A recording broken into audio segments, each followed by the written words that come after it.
Pandemi virus corona. Melawan virus corona. Penyebaran virus corona. Wabah corona. Assalamualaikum warahmatullahi wabarakatuh. Perkenalkan, nama saya Okta Yandira dari Prodi Pendidikan Matematika Universitas Muhammadiyah Palembang.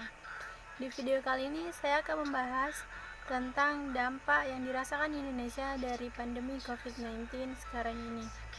Kehadiran virus corona atau coronavirus disease 2019 COVID-19 telah membuat situasi ekonomi di seluruh dunia memburuk.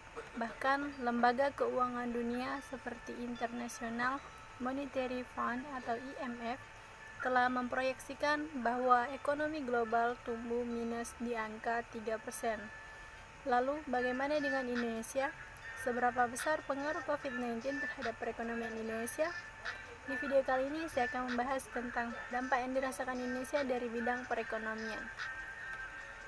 Pemerintah melalui Kementerian Keuangan telah mencatat setidaknya ada 8 dampak utama merebaknya COVID-19 bagi perekonomian Indonesia, mulai dari tenaga kerja hingga kinerja industri di tanah air. Dampak ini secara masif telah meluluhlantahkan sendi-sendi sosial dan perekonomian di Indonesia. Berikut adalah pengaruh merebaknya pandemi COVID-19 bagi perekonomian secara garis besar. Yang pertama, meluasnya PHK. Pandemi COVID-19 telah membawa kesengsaraan yang semakin meluas terhadap para pekerja formal dan informal. Kementerian 1,5 juta jiwa pekerja yang telah dirumahkan dan terkena PHK. Dari angka tersebut, 90% dirumahkan dan 10% sisanya terkena PHK. Sebanyak 1,24 juta orang merupakan pekerja berasal formal dan 265.000 lainnya merupakan pekerja informal. Yang ketiga, kinerja impor juga mengalami penurunan yang sangat drastis. Angka terakhir menunjukkan pada triwulan 2000. Yang kedua adalah kontraksi PMI manufacturing. PMI manufacturing. 2. Kinerja impor juga mengalami penurunan yang sangat drastis. Angka terakhir pada triwulan 1 2020 turun 3,7% year to date. 4. Dan dampak inflasi. Kementerian Keuangan mencatat bahwa inflasi dalam negeri per Maret 20 mencapai 2,96% year on year. Inflasi ini disumbangkan oleh harga emas, perhiasan, dan beberapa komoditas pangan. Pembatalan penerbangan domestik dan internasional. Kementerian Perhubungan mencatat COVID-19 turun menumbangkan industri penerbangan, setidaknya ada lebih dari 12.703 penerbangan di 15 bandara Indonesia dibatalkan sepanjang Januari sampai Maret 2020. Dengan rincian 11.680 untuk penerbangan domestik dan 1.023 untuk penerbangan nasional. 6. Menurunnya jumlah wisman.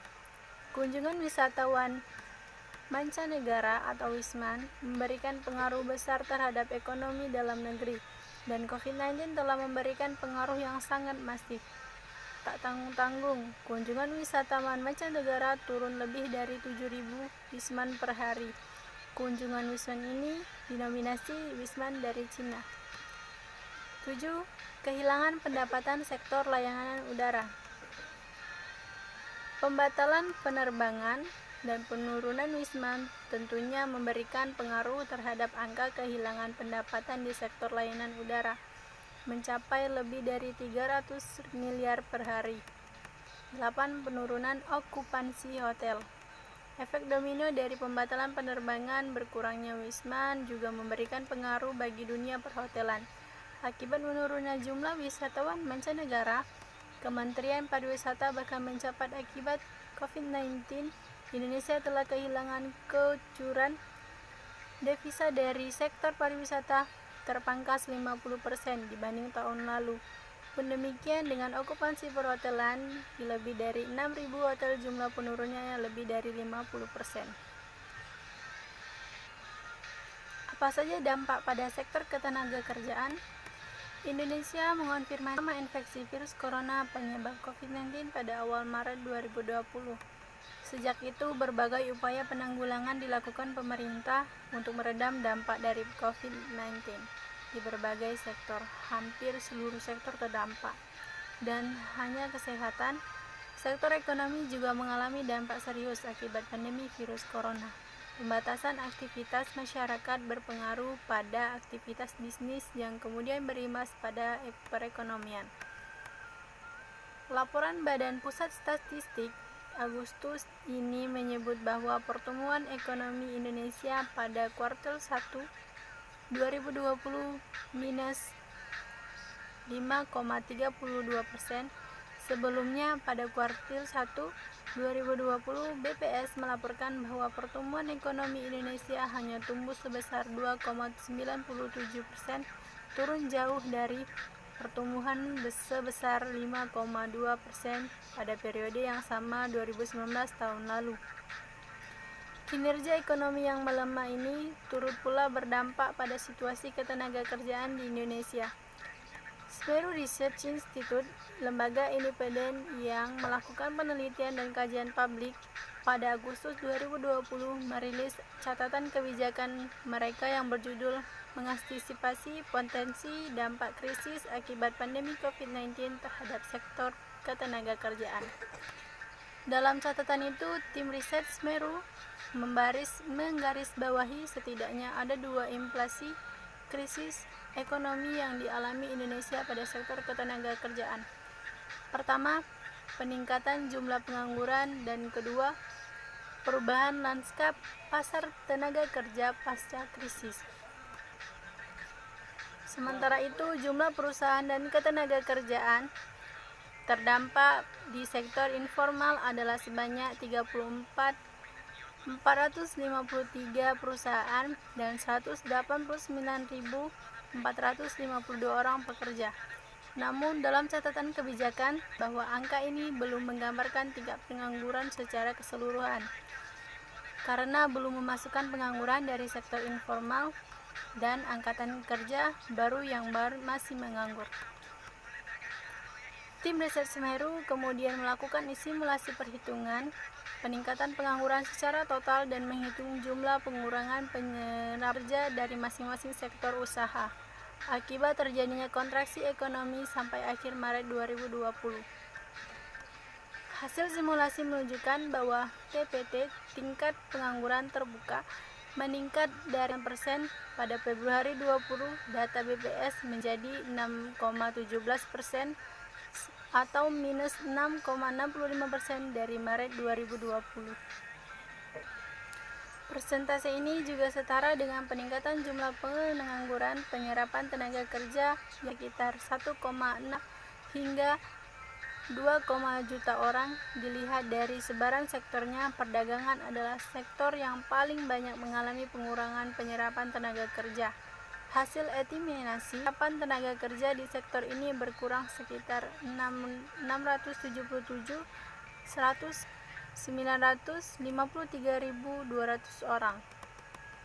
Namun, jika dilihat dari proporsinya, konstruksi adalah sektor yang paling banyak mengurangi penyerapan tenaga kerjaan dengan proporsi sebesar 3,2% sampai minus 4,5% dari jumlah pekerja di sektor tersebut pada Februari 2020. Meski demikian, pada sektor-sektor yang diperkirakan masih menyerap tenaga kerja seperti jasa pendidikan, informasi dan komunikasi, jasa kesehatan dan kegiatan sosial, serta jasa keuangan dan asuransi. Hal ini memungkinkan terjadi karena kuartil 1 2020 produk domestik bruto atau PDB sektor ini mengalami peningkatan jika dibandingkan dengan periode yang sama pada 2019. Pasar tenaga kerja pasca krisis. Tim riset Semeru menyebutkan setidaknya ada 4 poin utama yang akan mendorong terjadinya perubahan lanskap pasar tenaga kerja pasca krisis ekonomi pada pandemi 19. Pertama, tingkat penyerapan tenaga kerja tidak akan sebesar jumlah tenaga kerja yang terkena PHK. Selisih tenaga kerja yang tidak terserap ini kemudian akan masuk ke dalam kelompok pengangguran. Kedua, perusahaan tidak akan hanya merekrut tenaga kerja yang memiliki produktivitas tinggi dan mampu mengerjakan beberapa tugas sekaligus atau multitasking. Sebagai contoh, usaha perhotelan hanya akan merekrut tenaga kerja yang memiliki kemampuan manajerial dan juga bisa melayani tamu di bagian restoran. Hal ini cukup lumrah sebenarnya, bahkan sejak sebelum pandemi. Namun, persyarat ini akan semakin dibutuhkan oleh perusahaan dalam proses perekrutan pekerja pasca krisis. Ketiga, lapangan usaha yang akan berkembang pasca pandemi COVID-19 adalah usaha yang berhubungan dengan teknologi. Tenaga kerja yang dibutuhkan juga adalah tenaga kerja yang memiliki kemampuan di bidang teknologi.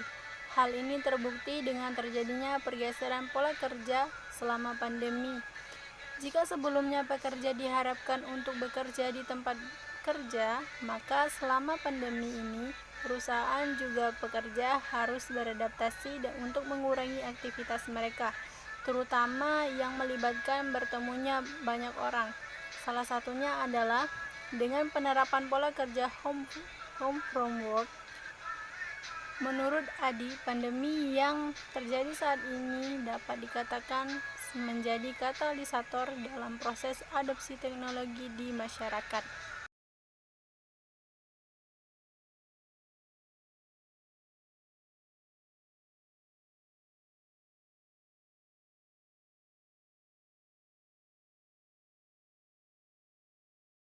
Selanjutnya ada dampak COVID-19 terhadap perekonomian masyarakat dan bantuan pemerintah.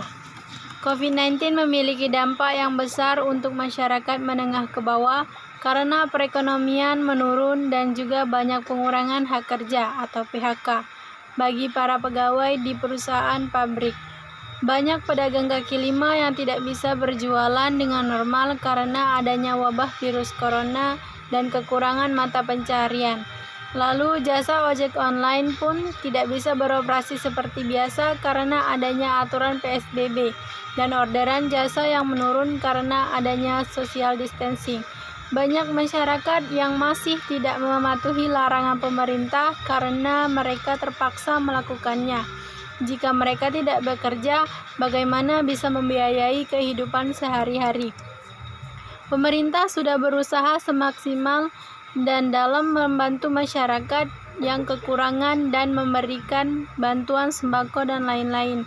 Lalu pemerintah juga memberikan golongan pembayaran kredit, pajak juga ditanggung oleh pemerintah dan keringanan tagihan listrik. Kementerian Pendidikan memberikan pemerintah untuk meliburkan kegiatan di sekolah dari TK sampai perguruan tinggi. Dengan diadakannya belajar di rumah, bagi para pelajar membutuhkan kuota. Karena belajar secara online, Kemendikbud sudah bekerja sama dengan beberapa provider telekomunikasi untuk memberikan kuota edukasi untuk mengakses website atau aplikasi belajar. Masyarakat dan pemerintah perlu bekerja sama dalam memerangi COVID-19 agar perekonomian Indonesia dapat membaik. Baiklah, segitu dulu penjelasan dari saya. Untuk kita semua, penting untuk saling mensupport segala kegiatan dengan tetap semangat walau di tengah masa pandemi ini. Kita tidak boleh kehilangan motivasi, tentunya dengan mematuhi protokol kesehatan serta menjaga mental kita. Demikian presentasi dari saya. Maaf apabila masih banyak kekurangan. Terima kasih atas atensi yang telah teman-teman berikan. Saya akhiri dengan wassalamualaikum warahmatullahi wabarakatuh. Lihat ibu pertiwi sedang bersusah hati. Air matamu berlinang, mas intanmu terkenang.